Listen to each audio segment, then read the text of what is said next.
बिस्मिल्लाहिर्रहमानिर्रहीम। Dear student, dear views, आज हम ऑर्गेनिक केमिस्ट्री में हाइड्रोकार्बन चैप्टर का तीसरा लेक्चर डिस्कस करेंगे और इस तीसरे लेक्चर में हम अल्कीन्स की रिलेटिव स्टेबिलिटी एंड स्ट्रक्चर के बारे में पढ़ेंगे। So what are the basic content of this lecture? The content of this lecture are structure of alkene कि alkene का structure क्या है and relative stability of alkene mean कौन सा alkene ज्यादा stable होगा। अच्छा, तो let first turn toward the structure of alkene. Structure of any organic compound. For structure of any organic compound, you first must know about hybridization. Hybridization क्या है, कैसे होता है, ये फर्स्ट ईयर में आप लोगों ने बहुत डिटेल से पढ़ा है। यहाँ पे हम ये देखेंगे कि अल्कीन में हाइब्रिडाइजेशन कौन सा है और उसी हाइब्रिडाइजेशन के बेस पर कौन सा स्ट्रक्चर अल्कीन बनाता है। अल्कीन में sp2 हाइब्रिडाइजेशन होता है।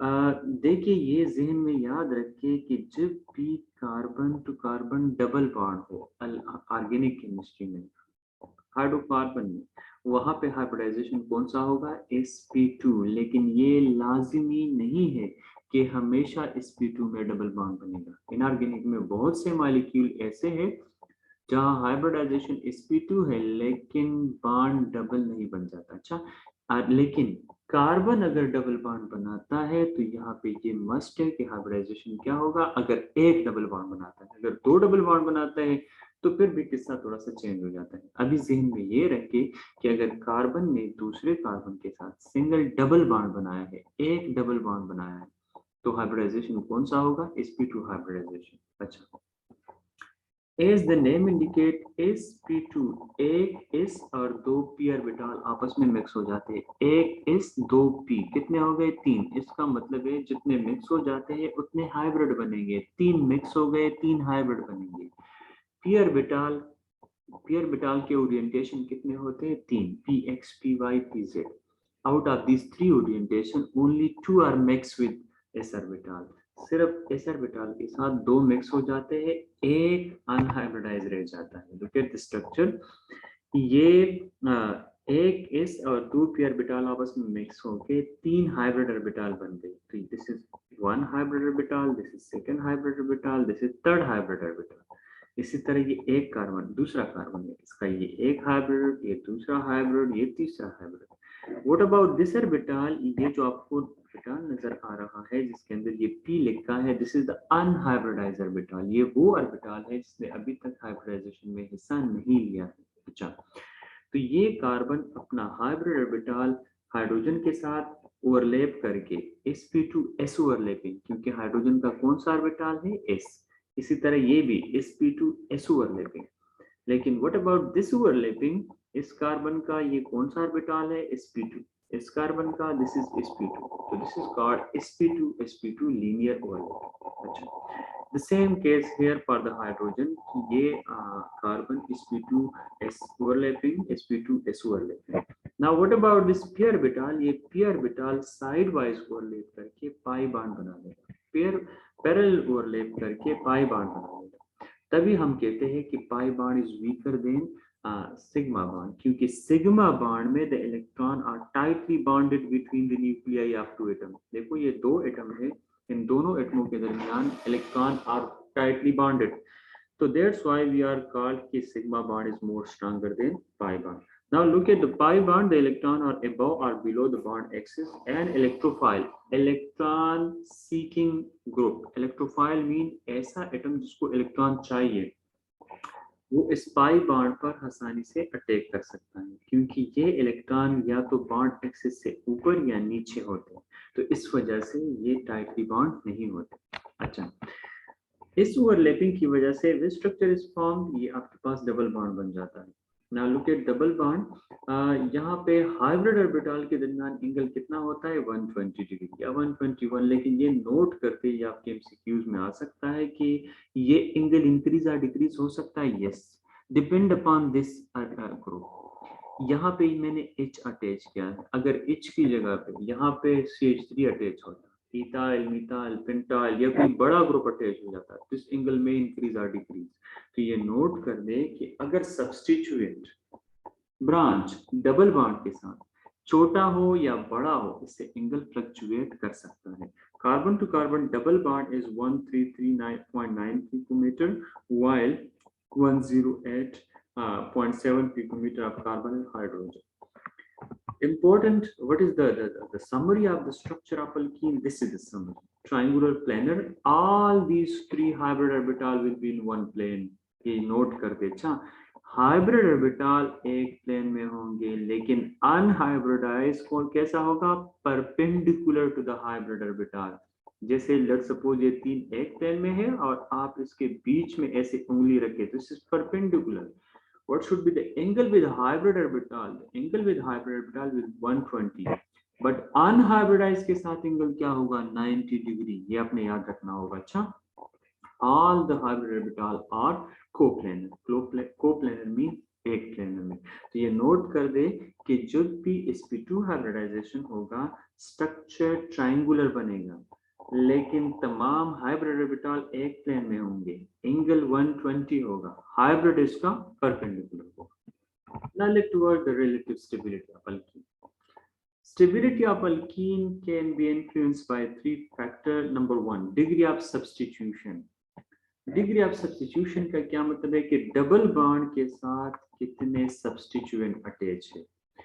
अब अगर मैं ये आपको ऐसे बता दूं कि डबल बॉन्ड के साथ कितने सब्स्टिट्यूएंट अटैच है, ऐसे ड्रा करूं।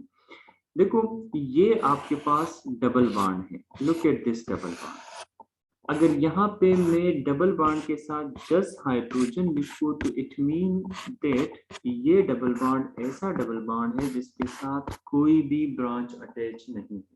अच्छा, अब अगर मैं ऐसे करूं कि इस डबल बॉन्ड के साथ एक ब्रांच अटैच करूं, this is called mono substituted double bond. अच्छा, अब अगर इस डबल बॉन्ड के साथ मैं एक और ब्रांच अटैच करूं, this is called di substituted double bond. अगर इस डबल बॉन्ड के साथ मैं एक और ब्रांच अटैच करूं, this is called tri substituted double bond and this one is called tetra substituted double bond. Now listen, ऐसा डबल बॉन्ड जिसके साथ ज्यादा ब्रांचेस अटैच होंगे वो ज्यादा स्टेबल होगा उस बॉन्ड से जिसके साथ कम ब्रांच अटैच है। पहले तो ये अपने पास नोट कर दे। क्यों का रीजन अब बताते हैं। ऐसा डबल बॉन्ड जिसके साथ ब्रांचेस ज्यादा अटैच होंगे will be more stable then वो डबल बॉन्ड जिसके साथ कम ब्रांच अटैच होंगे। तो लेट फर्स्ट ये चीज पढ़ते हैं यहाँ पे कि ये कैसे। Now look at this structure कि यहाँ पे एक चीज लिखा है कि मोनो सब्स्टिट्यूटेड ये सबसे लीस्ट स्टेबल है then di substituted. Di more stable है मोनो से, ट्राई मोर स्टेबल है डाई से एंड टेट्रा सबसे ज्यादा स्टेबल है। तो यहाँ पे हमने क्या लिखा है कि more highly alkylated alkene are more stable. Alkylated, alkyl group, methyl, ethyl, pentyl, nonyl, decyl, जिसके साथ जितने ज्यादा अल्काइल ग्रुप अटैच होंगे वो ज्यादा स्टेबल होंगे। क्यों, इसका रीजन क्या है? Now look at this double bond. देखो यहाँ पे डबल बॉन्ड है, इस साइड पे इस कार्बन के साथ कोई ब्रांच नहीं है, लेकिन इस साइड पे इसके कार्बन के साथ एक ब्रांच है। देखो ये मिथाइल ग्रुप अटैच नजर आ रहा है, दिस इज मिथाइल। अच्छा, अभी हमने क्या कहा कि pi electron are slightly above or below the bond axis। ये bond axis के above and below होते हैं and very weakly bounded by the nuclei of atom, strongly bonded नहीं होते। कभी कभार ऐसा होता है कि ये पाई बॉन्ड एक ही कार्बन अपनी तरफ अट्रैक्ट कर लेता है, तो इस कार्बन पे कौन सा चार्ज आ जाता है? Negative charge. इस कार्बन पे पॉजिटिव चार्ज, क्योंकि इस कार्बन का इलेक्ट्रॉन चला गया इस कार्बन के पास। अगर ये पॉजिटिव हुआ, ये अपने पॉजिटिव चार्ज को खत्म करने के लिए इन तीनों में से किसी एक से इलेक्ट्रॉन लेगा। लेट्स सपोज इस हाइड्रोजन से इलेक्ट्रॉन ले लेता है, तो यहाँ बन जाता है डबल बॉन्ड। हाइड्रोजन से इलेक्ट्रॉन चला गया तो हाइड्रोजन पे कौन सा चार्ज आया? Positive charge. अब अगर ये नेगेटिव वापस अपनी जगह पे आ जाता है, फिर इसके पास नेगेटिव चार्ज, ये इसके पास नेगेटिव चार्ज, ये नेगेटिव चार्ज हाइड्रोजन के पास चला जाता है, ये स्ट्रक्चर फिर से बन जाता है। इसका मतलब ये हुआ कि यहाँ पे एक मिथाइल ग्रुप के साथ पाई बॉन्ड अपना लोकेशन चेंज करता रहता है। तो ये नोट कर दे, वो पाई बॉन्ड, वो डबल बॉन्ड जो अपनी जगह पे है उस पर इलेक्ट्रोफाइल आसानी से अटैक करता है, जो अपनी जगह पे नहीं है उस पर आसानी से अटैक नहीं कर सकता। तो ये सोचे कि जितने ज्यादा ब्रांच होंगे उतनी ज्यादा जगह चेंज करेगा ये डबल बॉन्ड। तो जितनी ज्यादा जगह चेंज करेगा, हम कहेंगे कि यहाँ पे डबल बॉन्ड का लोकेशन फिक्स नहीं है। This is called delocalisation of the double bond. अगर डबल बॉन्ड सिंगल बॉन्ड के साथ अपना पोजीशन चेंज करे, this is called hyper conjugation,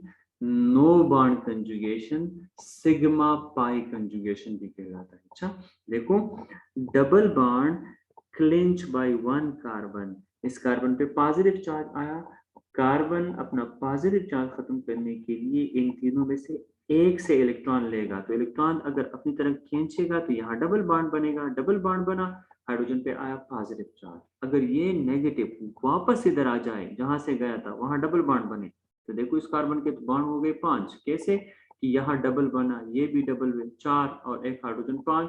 तो जो बॉन्ड डबल बना था ये टूट जाता है और ये फिर हाइड्रोजन के पास बन जाता है। तो हम ऐसे कह रहे, this condition is known as hyper conjugation. तो ये आपने याद रखना है। नंबर फर्स्ट क्या था, डिग्री ऑफ सब्स्टिट्यूएंट।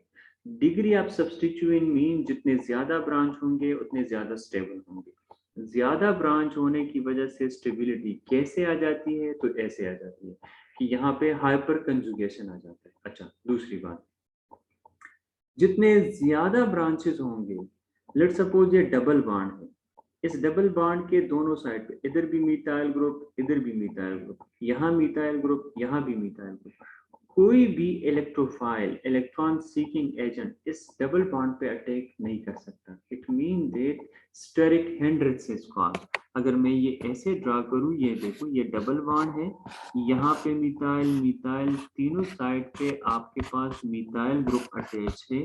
ये मिथाइल ग्रुप आने वाले ग्रुप को रोकता है कि डबल बॉन्ड पे अटैक कर ले। तो हम ऐसे कहते हैं कि जितने ज्यादा ब्रांचेस होंगे उतना उस डबल बॉन्ड पे अटैक करना मुश्किल हो जाता है।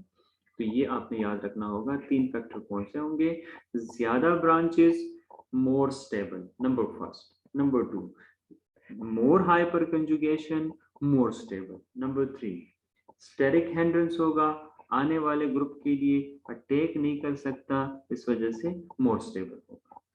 अगर आपको ये वीडियो अच्छी लगी तो please kindly like and share my YouTube channel, and आपके कमेंट्स को हाईली हम अप्रिशिएट करेंगे। Thank you very much.